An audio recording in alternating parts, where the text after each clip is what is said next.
O Napalm foi a primeira das casas a reunir condições de ter shows pequenos, mas com condições tecnológicas decentes, né, e tal. E foi a casa onde toda a cena, né, paulistana da época de rock, de punk, pós-punk, tocou. Muita gente começou no palco do Napalm, o Traje a Rigor, o Titãs, Ira, Mercenárias, UTI, Azul 29. Foi a oportunidade da gente ver os shows e tinha uma pista de dança, né?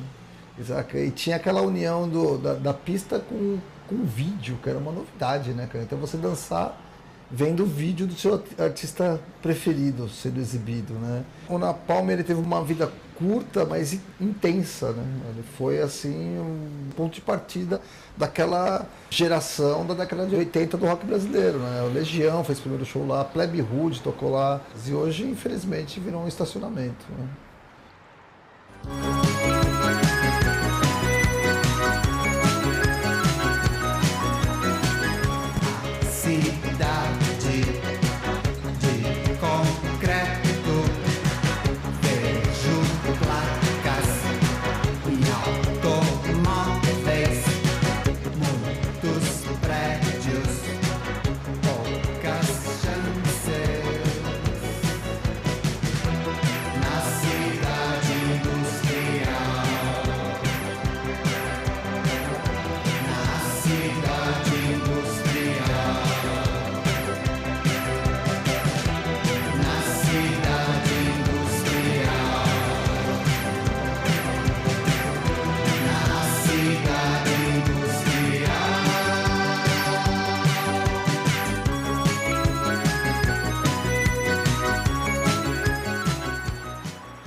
Década de 70, ditadura militar, etc, etc. Os lugares onde tradicionalmente tinha shows era o MASP, Teatro Bandeirantes, o Ruth Escobar, mas eram teatros, cara. É um lugar que você vai, compra ingresso, você senta, assiste a banda, né? Termina, você sai, no máximo você atravessa a rua, toma alguma coisa com aqueles amigos com quem você foi e acabou. Um lugar como o Napalm e outros mais depois, você chegava... Primeiro, nem interessava muito que banda que estava tocando. Às vezes você ia por causa da banda, mas era um lugar onde você se acostumava a frequentar. Sábado à noite eu vou no Napalm. Você chegava, a entrada já era folclórica, porque ficava muita gente na porta, o que não queria entrar, o que não podia entrar porque tinha que pagar, qualquer coisa assim. Tinha um bar, tinha um lugar para sentar, estava passando algum vídeo interessante, alguém estava discotecando.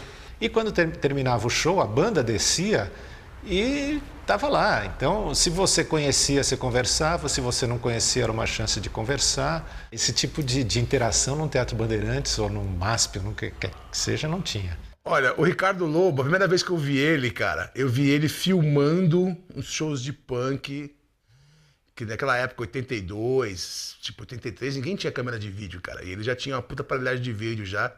E ele gostava de punk, ele tinha os discos, saca, meu? E ele morava ali na Doc Lobo, ali naqueles pedaços ali, numa travessa ali, num lugar ali. Ele já era amigo do Urso, saca? Conhecido do Clemente, cara. E naquela época a gente era todo um bando de desempregado, né, meu? Né? E aí penduramos nele, porque ele tinha uma grana, né? E ficamos sabendo que ele abriu uma casa noturna. Eu não tinha a menor experiência com casas noturnas. Eu tinha vivido alguns anos entre Londres e Nova York e frequentava casas como CBGB, Maxis Kansas City. E a nossa ideia era fazer um espaço onde novas bandas e novos movimentos pudessem aparecer e florescer. Eu acho que a gente pode dizer que a época que o Napalm surgiu é o ápice da deterioração, né, dessa região aqui. O centro, em meados dos anos 80, começo para meados dos anos 80, já estava muito decadente, né? O dinheiro todo já tinha fugido do centro, na época tinha ido para Faria Lima, e o centro estava depauperadão, né? Por um lado, era até estranho surgir uma casa um clube, né, de música com essas características aqui. Mas, por outro lado, dada a questão urbana que estava se colocando, era muito legal, muito razoável, né, que uma casa pós-punk fosse exatamente nesse lugar cinzento. Eu tinha acabado de chegar, depois de alguns anos no exterior, e por acaso estava morando no prédio onde eu morava o Antônio Bivar, que era uma pessoa ligada ao teatro, à música e a várias coisas underground também. Aí o Bivar que apresentou pra gente, falou, ó, tem o Ricardo Lobo lá, tá querendo abrir uma casa assim para tocar os punks, para os punks tocar, né? Aí logo quando ele veio com essa ideia eu falei, olha, não sei se os punks aqui vão conseguir sustentar, né? Porque os caras, ninguém tem grana, né? Era 1983, se eu não me engano, né? E eu tava desempregado, né? Andávamos eu, o Gordo Mingau, né? 3 desempregados e tal. Aí o Gordo Mingau falou que tava trabalhando no Napalm, né? A gente foi ajudar a montar o Napalm, né?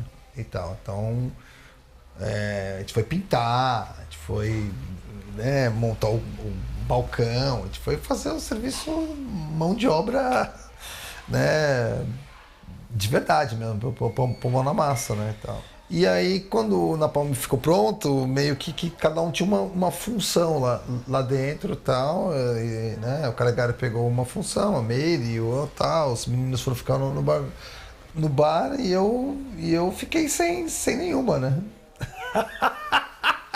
Falei, pô, ajudei a montar toda essa merda aqui e tal, eu vou ficar do lado de fora, né, cara? E aí a gente saiu uma noite, né, foi num show lá no Sesc, né, e eu me envolvi, acho que em umas 3 brigas na mesma noite.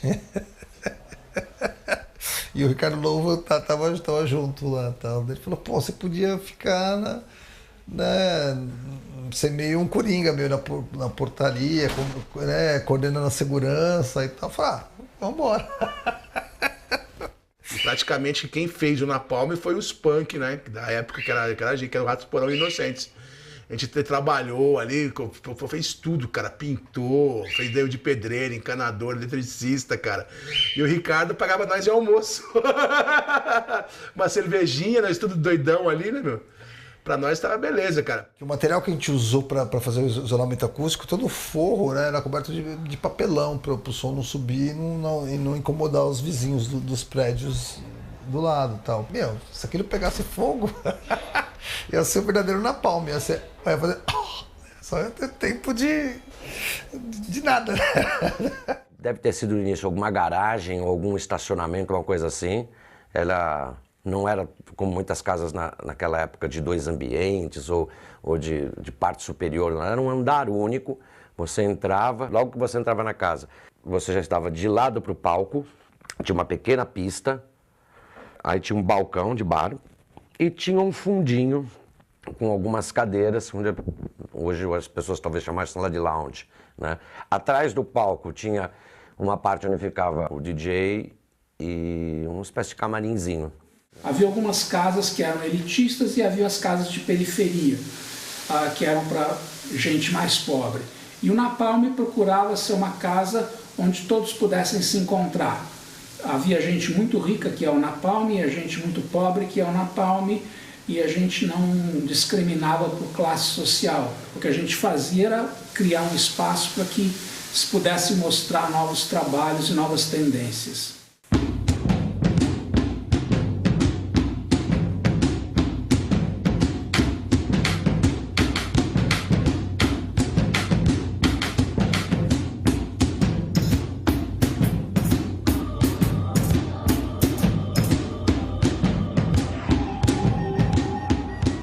Agora que eu vi aquele som das mercenárias lá, e o Ricardo colocou, eu falei, puto, o Ricardo tá louco, né, meu?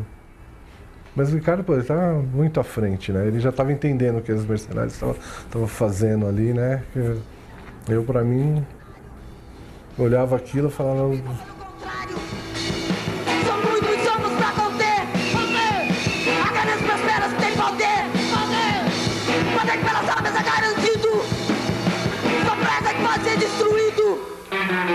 A ideia original do dono do Napalm era de tendência mais punk. Ele gostava de punk, para ele só os shows bons eram shows de punk. Ele teve a ajuda de uma pessoa muito importante, que foi a produtora de eventos, uma pessoa muito bacana que chamava Fernanda, hoje é casada com o Dado Villa-Lobos. Ela já era uma pessoa de gosto musical muito requintado e eclético. Gostava do punk, mas, por exemplo, era fã do Bryan Ferry, do Roxy Music, gostava de New Order, de coisas um pouco mais complexas, mais densas e longe, digamos, de um minimalismo nihilista do punk. A ideia era ser uma casa punk, né? Realmente, era... E aí a gente viu que não ia ter condição. O próprio Ricardo viu que não teria condições, que ele teria que abrir mão dessa vontade dele de fazer realmente uma casa punk. E aí teve a ideia de falar, não, vamos fazer as noites alternativas lá, que a gente chamava de New Wave na época, né? Com as outras bandas, né? E o domingo ia ficar para os punks. Então, quer dizer, as outras noites iam subsidiar o domingo, né? Mas esse domingo só aconteceu porque no primeiro já foi uma confusão lá. O Ricardo falou, não, vai ter uma vez por mês vai ter punk. O primeiro show que teve foi Rasos de Porão Inocentes. Pô, foi aquela coisa, né, meu? Meus punk tudo louco, tudo bem, eu entrar lá, esse lugar de New Wave, esse lugar de Playboy, não sei o que, não sei o que. Um cara chamado Canal, o cara tá vivo até hoje. O cara me pega o extintor de incêndio da parede e sai detonando pó químico em todo mundo, cara. Todo mundo ficou branco, na palma ficou completamente zoado, branco, cara. O Ricardo chegou e falou assim, ó, nunca mais vai ter punk aqui, cara. Nunca mais rolou show de punk lá. Por causa da só teve um só. Esse show aí, nunca mais teve.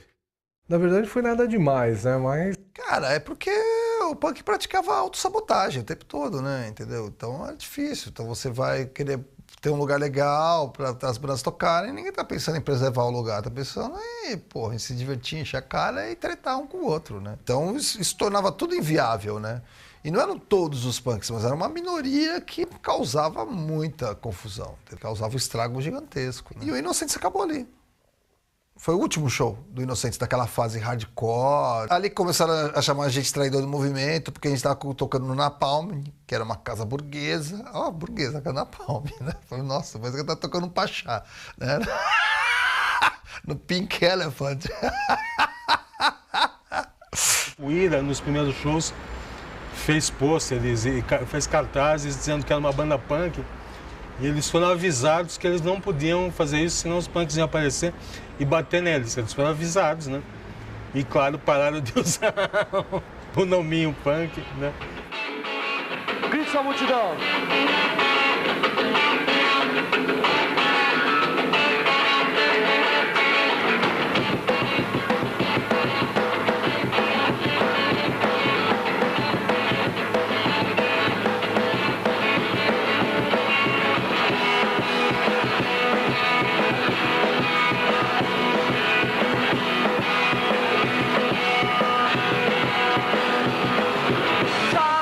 Faz muito tempo, faz o tempo, faz. Estou querendo mais, preciso ir embora. Tome uma Coca-Cola, não se preocupe, mas eu não perturbo mais. Não eram programações ecléticas, exceto um outro dia de programação que ficou meio fora do contexto, eram os artistas do punk e do pós-punk. Tanto as tribos, os punks em todas as suas variantes, né, todas as suas tendências, carecas, moicanos, anarco, quanto a já uma turma, digamos assim, universitária, estudantes de comunicações, que frequentavam aquele caldo político de discussão, de panfletos, de fanzines, né?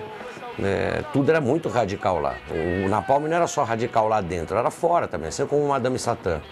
Era um lugar perigoso para quem não era do meio, entrar e principalmente sair no meio da madrugada.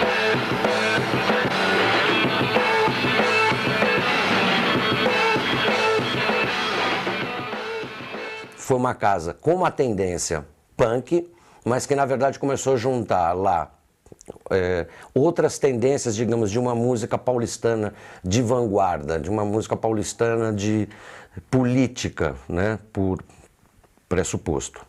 Eu acho que para São Paulo é o primeiro momento que tem uma arte que expressa a cidade, que define a cara dessa cidade. E aí não era só música, né? Você estava tendo experiências em vídeo, você estava tendo experiências em performance, em dança. Era uma cara de São Paulo, das possibilidades de São Paulo que está emergindo. Tinha um componente punk, mas tinha um componente pop, a gente tocava funk, a gente tocava reggae, a gente tocava uma coisa bastante eclética, e era até interessante ver alguns punks dançando The Message do Grandmaster Flash, né? Que foi um dos primeiros raps, né, que a gente tocou lá, e o pessoal achou interessante, né? Alguns punks acharam muito interessante o Grandmaster Flash, né? A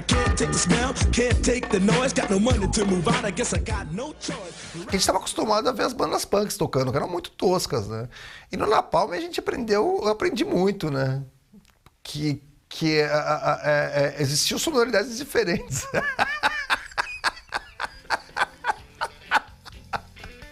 Você vê o Miguel Barella tocando com Voluntários da Pátria lá, fala, meu, caramba, cara, né? Você vai mexendo nas coisas, né? Você entende que se gravar um pouquinho melhor é mais legal, se mixar um pouquinho melhor é mais legal, se você caprichar um pouquinho mais no que você está tocando, você descobrir que duas guitarras podem interagir de uma forma um pouquinho mais interessante do que as duas fazendo tudo em quintas e uníssonos, é mais legal. Então, eu acho que isso seria a melhor definição de pós-punk. Eu ouvia Television, ouvia Talking Heads, né? Blonde, tudo isso era aquela cena de Nova York que a gente ouvia, cara, entendeu? Vinha do CBGB.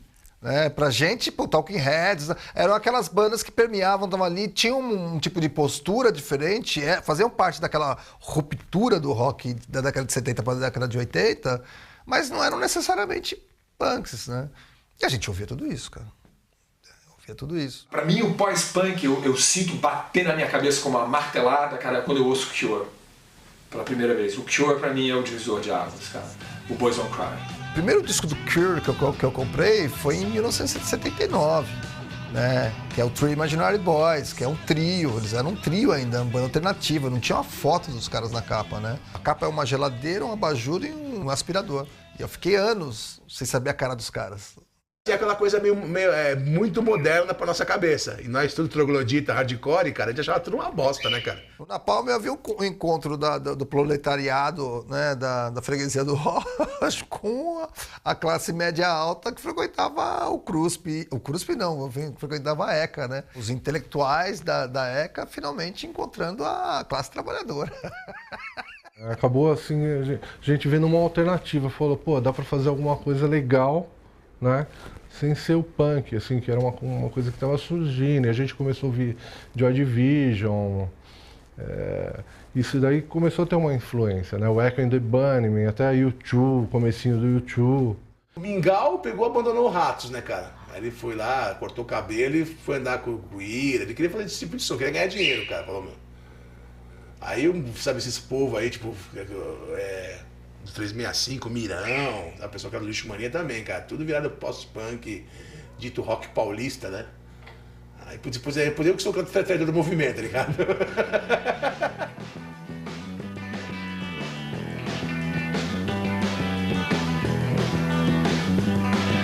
O avanço da história me deixa nervoso. O Voluntários eu acho que é uma das grandes bandas injustiçadas no Brasil. Acho que os Voluntários tinham que ter dado certo. Cadê o socialismo? Acho uma grande injustiça. Era um grande repertório, grandes músicos.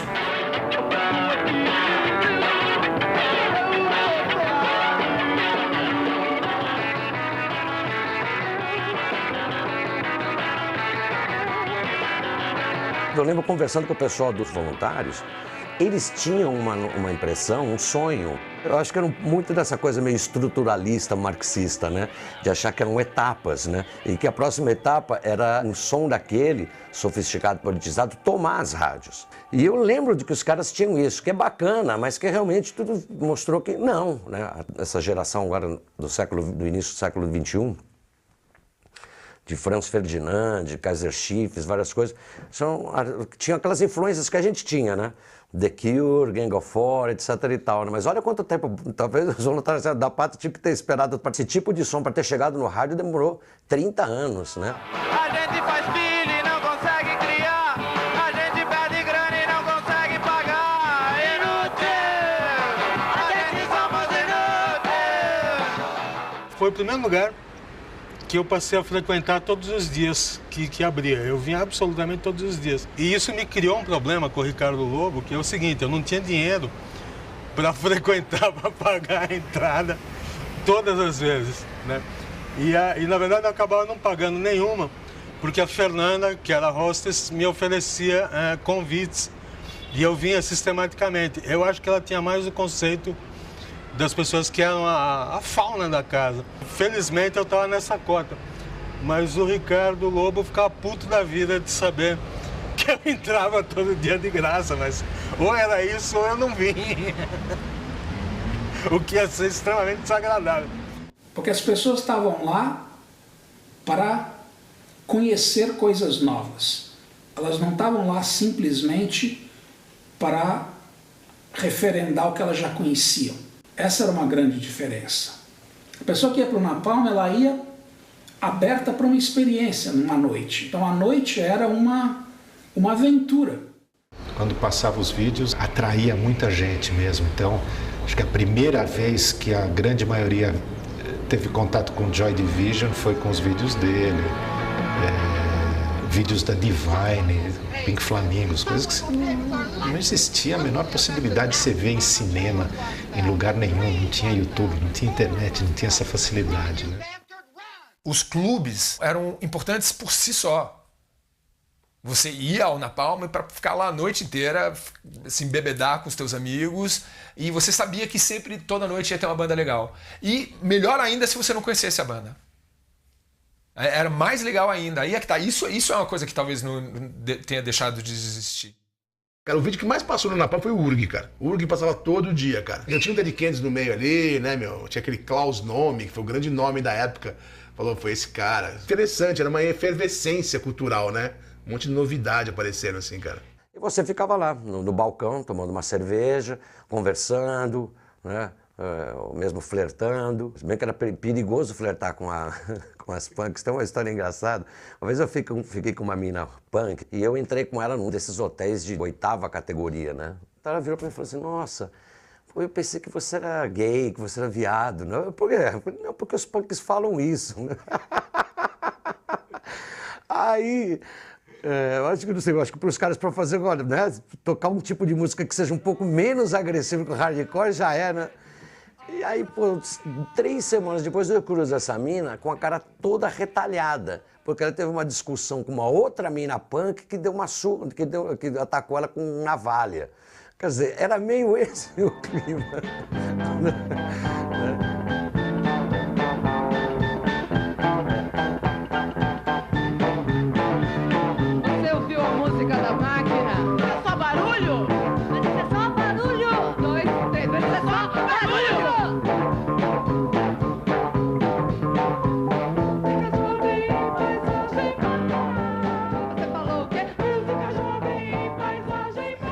Você tinha desde uma socialização mais natural até uma quase que mais forçada a espelho do que acontecia na Factory do Warhol. Você tinha socialites que queria namorar o junk mais podre que ela conseguisse encontrar só para ter a sensação de como é que é estar perto de um cara fora de controle absolutamente e que espancava quando entrava em abstinência de heroína, coisas desse tipo. Você sabe quem fazia parte, cara? Quem eu lembro de ver nesses primeiros shows também era o Ale Atala. Hoje, o maior chefe do Brasil, cara. Alex Atala era uma criança, tinha 17 anos. E ele ficava circulando ali do lado de fora, né? Não podia entrar porque era menor de idade.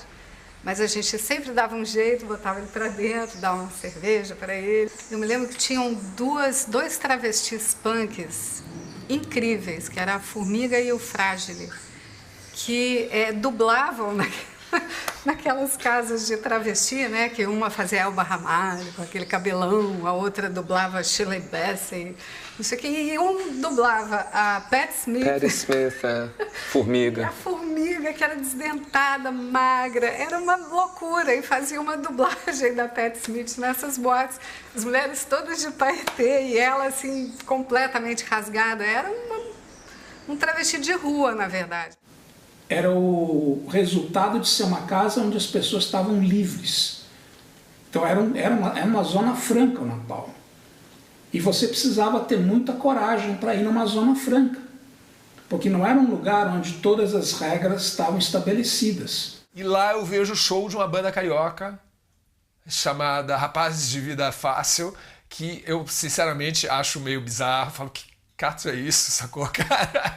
Mas olha como o destino é. Esse cara, hoje, 30 anos depois, é o meu parceiro de composição. É com ele que eu escrevo a maior parte das músicas do Capital. Ele compõe com o Capital desde 89. Ou seja, 6 anos depois de eu ter conhecido o Alvin no Napalm, a gente começa a compor juntos. Tem alguém no meu quarto com uma faca querendo me matar. Às vezes eu tô vivo, eu me ligo, mas não posso entender. Isso é Roma de Nero, eu só consigo me aborrecer. E todo dia eu quero me mudar. E todo dia eu quero sair. E todo dia eu quero me matar. A casa vai cair na minha cabeça. A casa vai cair. Com tantos problemas, a casa vai cair. O Capital começa em 82, eu entro no Capital em 83, em junho, e um mês depois de eu entrar pro Capital, a gente dá o primeiro show já fora de Brasília. Logo na sequência, a gente vem para um evento aqui em São Paulo, no Sesc Pompeia, onde estão todas as bandas. Enfim, acabamos fazendo amigos aqui. Através desses amigos, a gente acaba ouvindo falar desse lugar lendário, onde seria um privilégio tocar. Onde só os poucos e bons tocavam. Era como se houvesse uma junta examinadora, sacou, cara? Avaliando se você estava à altura do lugar ou não. E eu lembro que você tinha que mandar demos. E se eu não me engano, a pessoa para quem ia parar, nas mãos de quem ia parar, era a Fernanda. Era a Fernanda que julgava quem ia tocar lá ou não. Eu um dia recebi um menino lá na porta do Napalm, trazendo uma fita de Brasília, com as bandas de Brasília. O André Vilar. André Vilar. Que era um grande amigo lá de Brasília, que estava morando em São Paulo. Aí ele veio com essa fita das bandas de Brasília. E a gente não tinha grana para trazer ninguém. Era um pessoal de São Paulo, o pessoal do Rio, inclusive, nem tocou no Napalm porque não tinha condições da gente bancar passagem, hotel, enfim. E aí ele veio com essas bandas, com essa fita, com essas 3 bandas, que eram o Legião, Capital e a Plebe. E aí a gente ouviu e achou incrível. Falou, vamos trazer o Legião. E aí voltamos para a passagem de som e estava tendo uma reunião dos músicos locais, né? Que eram as Mercenárias, os voluntários, o Azul 29, o Ira. Enfim, eram umas 15 pessoas das bandas da cena local reclamando com o dono da casa, que filmava os artistas e que não pagava nada aos artistas pela filmagem que ele estava fazendo, sendo que ele ia exibir não sabe nem aonde. E eles tinham um circuito interno, né? Que era uma coisa bacana. Para a época, aquilo era quase ficção científica, né? Você estava tocando no palco e tinha dentro da casa, que era pequena, mas tinha uns 2 ou 3 monitores que ficavam tocando, passando, era uma câmera fixa, etc. e tal. E ele gravava em VHS, o dono da casa.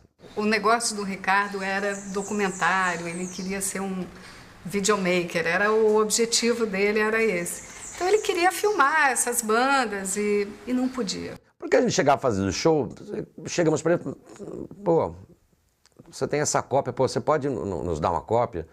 E não, ele cobrava um preço, um cachê para isso.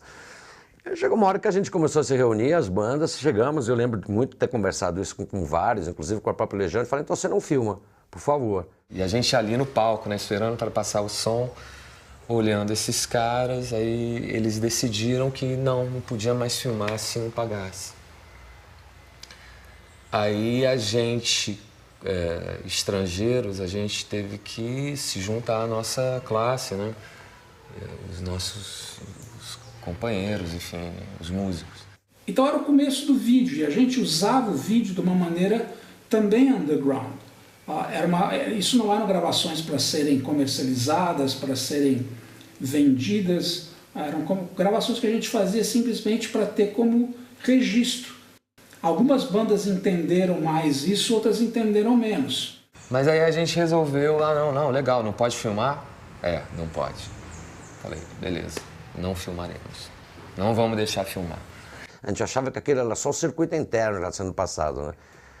Por outro lado, achou até bom, né? A gente vai tocar, o cara vai lá filmar e o Bonfá desce da bateria, faz assim pra ele, não filma. Aí ele, desligou a máquina, desceu do pedestal e aí o show aconteceu, foi em frente. Bem, o resultado disso tudo é que todas essas bandas, todas, têm um registro da passagem deles pelo Napalm. Então, as Mercenárias, o Voluntários, o Ira, o Titãs, o Ultraje, todos eles têm um registro, menos a Legião Urbana. Não sei o que é direito, só vejo preconceito. E a sua roupa nova é só uma roupa nova. Você não tem ideia pra acompanhar a moda, tratando as meninas como se fosse lixo. Ou então espécie rara, só a você pertence. Ou então espécie rara. E foi um show, cara, que não estava muito cheio, mas que tinha uma certa plateia punk, que aí os caras assistiram de costas pro palco, sabe? A gente estava tocando aqui, o palco era um pouco alto, aí o cara se debruçava ali assim, a plateia tá aqui, a banda tá aqui, e o cara tava cagando montes do que estava acontecendo ali, tendo esse tipo de postura. As bandas de Brasília, elas estavam um passo na nossa frente, porque os caras eram tudo filho de ministro, filho de político, então os caras iam pra Inglaterra direto. E lá os caras estavam completamente antenados nesse bagulho de pós-punk, tá ligado? Quando veio a banda de Brasília, a primeira banda que eu vi, eu acho que foi o Capital Inicial, sabe? Era meio Gang of Four, né? O Dinho totalmente gay, dançando, loiro, assim, rebolando, né, meu? Puta, achei uma bosta, cara, aquilo, cara. A gente tinha no nosso repertório coisas que nós considerávamos punks. Nós tínhamos Veraneio Vascaína, tínhamos Psicopata, tínhamos Fátima, nós tínhamos um monte de músicas que eram mais pesadas. Só que aqui o punk paulista já estava indo para uma onda hardcore. Já estava indo pro paco, já para mais Ratos de Porão. E para nós, punk ainda era Pistols, Clash, Ramones, ainda era aquilo. Se os caras gritavam, toca mais forte, filho de general, a gente, puta, cara. Aí a gente falou, pô, meu, como assim? A gente tá aqui, tudo distorcido, pesado pra caralho, do que você tá falando? Ninguém toca mais forte! A gente tá tocando forte pra caralho. Geralmente, quando eu ia às bandas lá, eu não gostava de nenhuma, sabe? Eu achava de tudo meio chato, né, meu? Com exceção do Voluntários e o Azul 29, né? O resto... O Azul 29 era uma coisa, assim, pra época, era uma coisa incrível, assim. Você olhava aquilo, era... Sabe, era uma coisa do outro mundo, assim, sabe?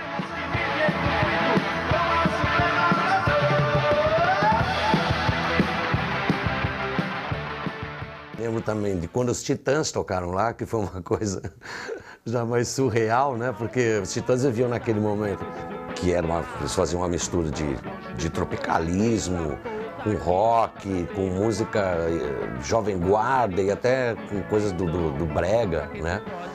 E eles se vestiam daquela maneira, né? Enquanto tudo lá era preto, branco, cinza, né? Os Titãs com aquelas roupas, né? Superwave usando maquiagem, né? Eu lembro que eu já tinha amizade com os caras e fui lá ver. Eu lembro que eu falei, caraca, meu, os caras vão sair vivos, os punk lá assim, né? De braço cruzado, olhando com uma cara, parecendo, pô, que ultraje é isso, entendeu? Titãs era chato na época. Titãs era... Quando eu tocava Ira, Mercenários Titãs, a hora do Titãs era hora de sair tomar cerveja.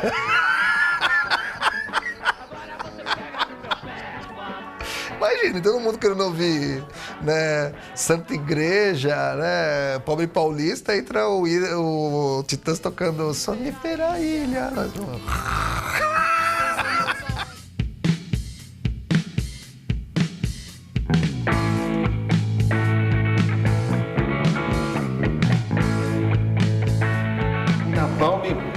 Também teve o jornal, o Spout, né, que muita gente legal, que depois foi para a grande mídia, escreveu no Spout, uma sacada grande da Fernanda. Porque eu morava em Nova York E aí, enfim, eu escrevia cartas para as pessoas, para os amigos aqui, e fazia meio cópia, né, da carta para mandar para todo mundo. A mesma carta, não ter que escrever a mesma coisa. Então eu punha uma foto, fazia como se fosse um fanzinezinho do que eu estava fazendo lá. Quando cheguei aqui, acabei conhecendo o Wop Bop, indo lá, e o René e o Antônio, que eram donos da Wop Bop, perguntaram: você não quer fazer um fanzine de música, São Paulo, o que está acontecendo, o Brasil, enfim. A gente faz um patrocínio, a gente manda imprimir para você, a gente paga a impressão. Eu falei: vamos embora. E aí virou um fanzine mesmo, São Paulo Alternativo, SP Alt. Um fanzine muito bacana, porque ele, do mesmo jeito que a casa e que essa cena que estava se constituindo, ele também estava nesse território intermediário entre um fanzine punk. Ele era todo datilografado, colado. Acho que no caso do espalto, ela xerocava o espalto. Mas ela fazia isso com um capricho absurdo, né? Pra você ter ideia, ela chegava a controlar a máquina de escrever para justificar as colunas. Ela fazia colunas justificadas na unha, assim, né? Com um capricho feminino incrível. Tinham colaboradores, o Hermano Viana era um Ilustres. Colaborador. Ele me mandou uma carta e falou: pô, posso escrever uma matéria, eu tenho 2 matérias boas para você, posso mandar para você, você publica no seu fanzine, não sei o quê. Então tinham o próprio Bivar, escrevia, o Minhoca, o Cadão, o Marcelo Paiva. Não é à toa que eles estão aí, né? Pessoas que passavam pelo Napalm, muitas delas viraram músicos, muitos deles viraram críticos e muitos deles viraram músicos e críticos. Então a gênese de uma experiência jornalística que foi dar na BIS, né, lida exatamente com essas mesmas idiosincrasias, com esse mesmo ambiente. Então, na verdade, a gente se sentia muito à vontade de bater de frente com os valores do Rio de Janeiro, porque, no nosso entender, eram os valores do mercado. E nós éramos os caras que sustentavam a tradição punk e pós-punk contra o mercado. Eles queriam imprimir num tipo de jornalismo que eles gostariam de fazer, seja ele alternativo, fanzines ou revistas de música, a mesma visão crítica que eles tinham sobre o mundo e sobre a música. For uma banda, você monta uma banda, você faz um som, é a sua visão crítica sobre a música. Eu costumo descrever a experiência da BIS nessa fase como um fanzine feito com orçamento corporativo, né? Porque a gente podia comprar, sei lá, a famosa foto do Joy Division de costas no metrô, que custava uma fortuna, né? Um monte de libras esterlinas, né? E usar aquilo aberto numa página inteira, né? Mas a ética jornalística da coisa era a ética dos fanzines. Som. Oh yeah. Oh yeah. O grande erro ali do Napalm, eu achava que devia ter pego pessoas ali profissionais para fazer essa parte do serviço ali, né? Aí um dia que o Calegari não pôde ir, falou: Ricardo, vai sobrar para você a mesa de som. Eu falei: mas nunca operei uma mesa de som. É muito simples, você vai subindo cada um dos volumes até que a pitch, aí você diminui um pouco. Aí eu falei: então tá bom, vamos fazer assim, né? Era legal quando chegavam uns caras lá, meu, e ficava: coloca médio. Aí eu nem mexia no botão, ficava ali e tal. Aí: tá bom? O cara: não, um pouco menos. Aí eu: e agora, tá bom? Aí. Só que eu nem tinha mexido em nada. Porque nem sei se aquela mesa lá dava pra ter esse tipo de regulagem, né?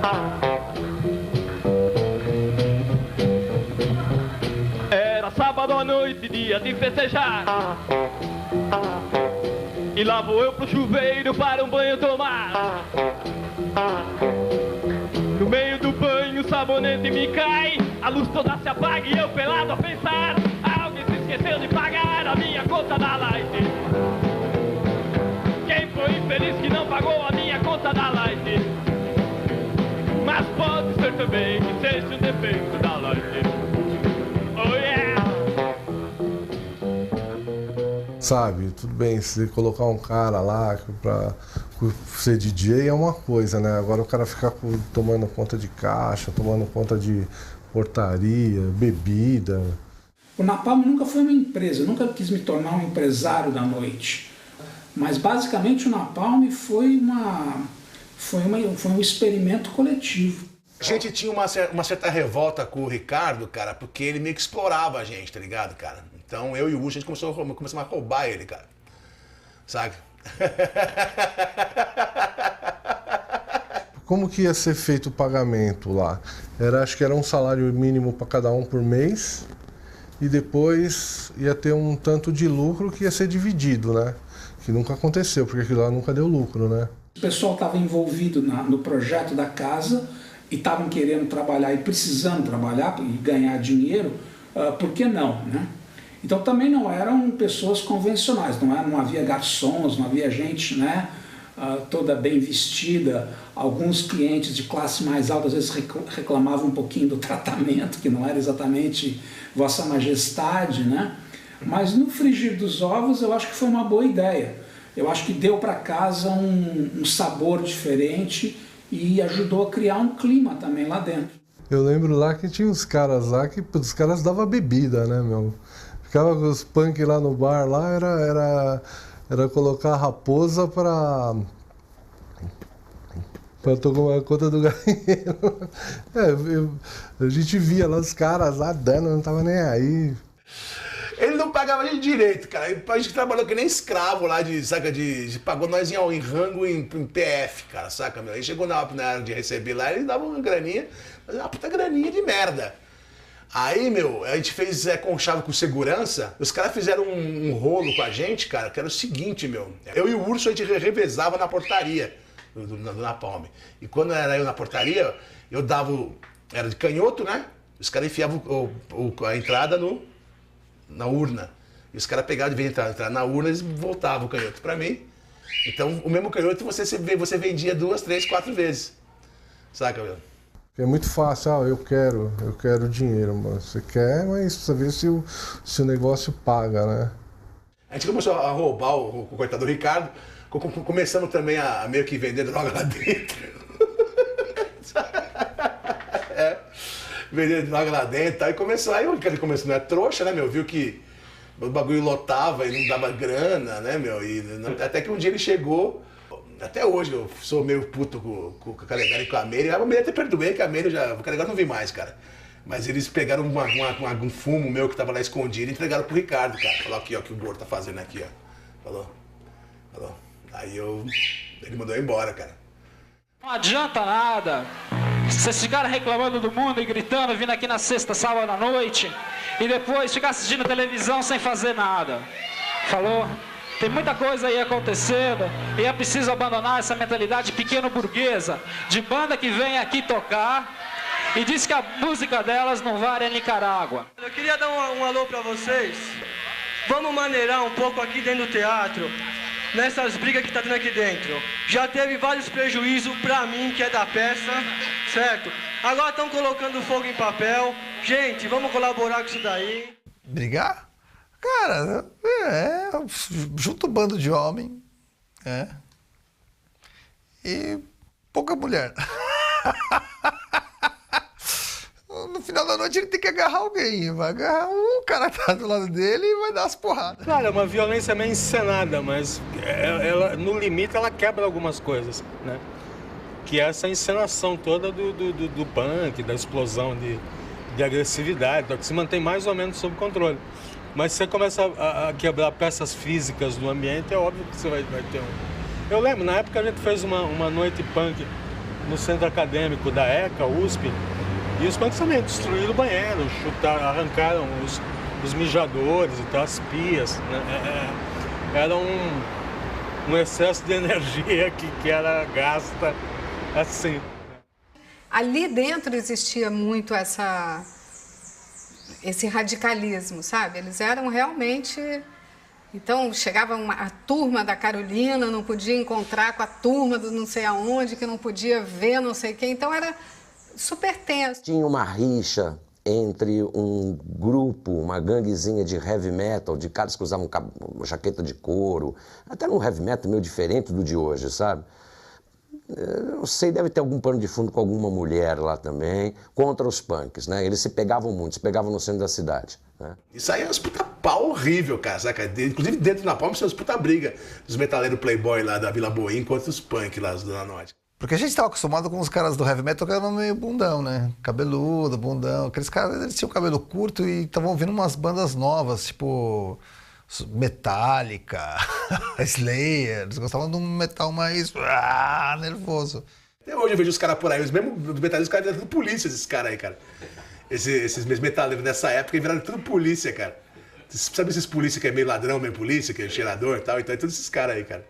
A gente foi assistir no Teatro Ruth Escobar, teve um festival.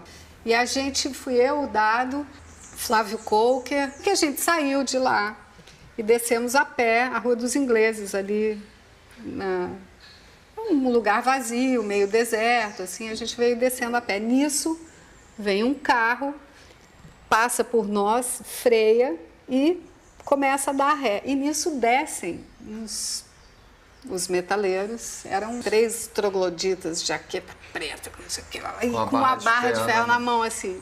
Ele parou com a barra porque a Marcinha saiu de dentro do carro e falou, não, para, não faz isso, não sei o quê. A gente deu sorte de conhecer a Marcinha. De conhecer a Marcinha, Montserrat. Marcinha salvou realmente salvou a vida, nossos... Foi um alerta, né, assim, tipo, momento que eu, assim, percebi que deu. Aí o Ângelo do Rose Bombom me chamou, falou, pô, vem trabalhar comigo, não sei o quê. Aí eu achei bom. Uma entrada disso tudo já na Oscar Freire, né? Já era uma boate mais, enfim, uma boate da Oscar Freire.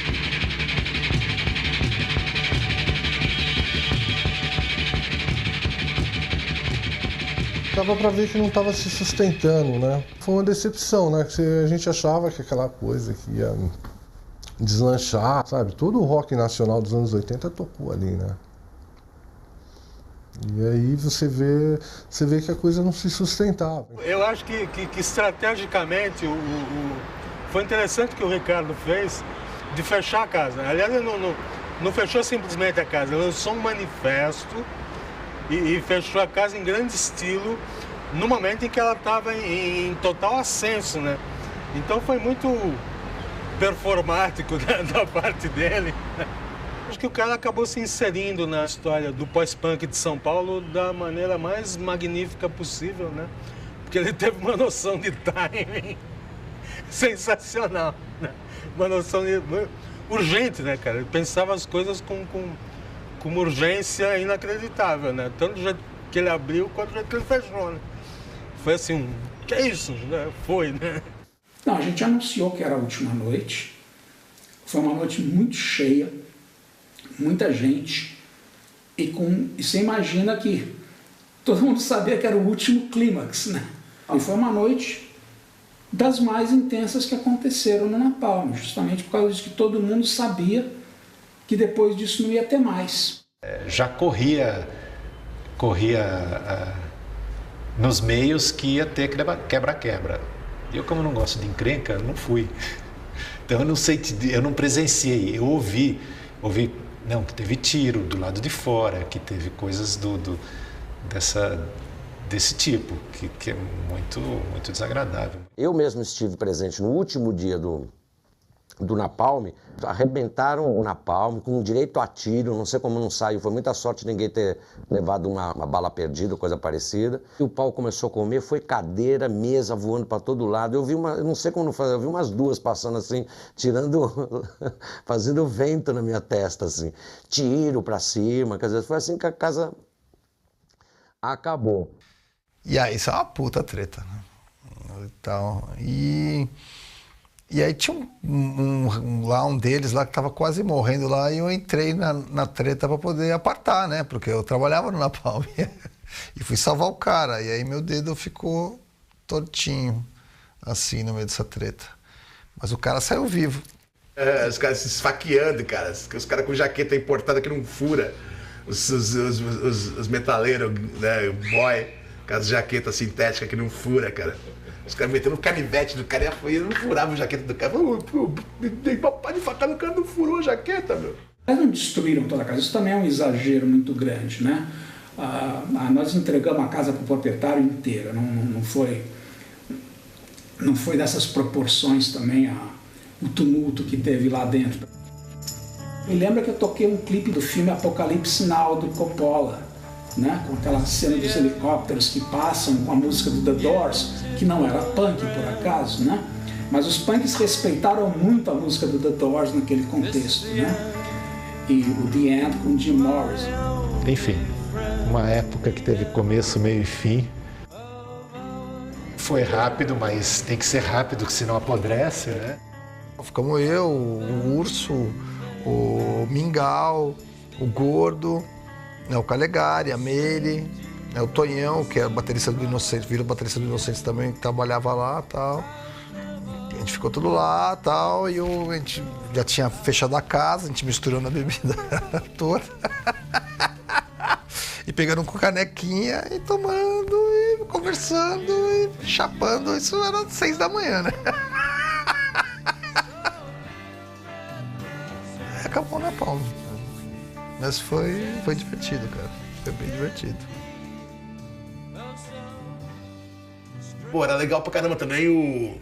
Não é aí, né? Como é que é o nome desse cara com vizinho de médico, meu? Era o... Porra, a banda tocava direto lá, cara. Tô vendo a cara dos caras na minha frente, cara. Pô, era tipo Ira, assim, o nome. Pô, como é que é o nome desses caras, velho? Esses caras com roupa cirúrgica tocando. Tipo um rockão tosco, assim, cara. Não lembrar desses caras é foda, hein, meu? TI, cara. O TI, ó a banda aí, o TI. TI. Era legal o show deles no TI, cara.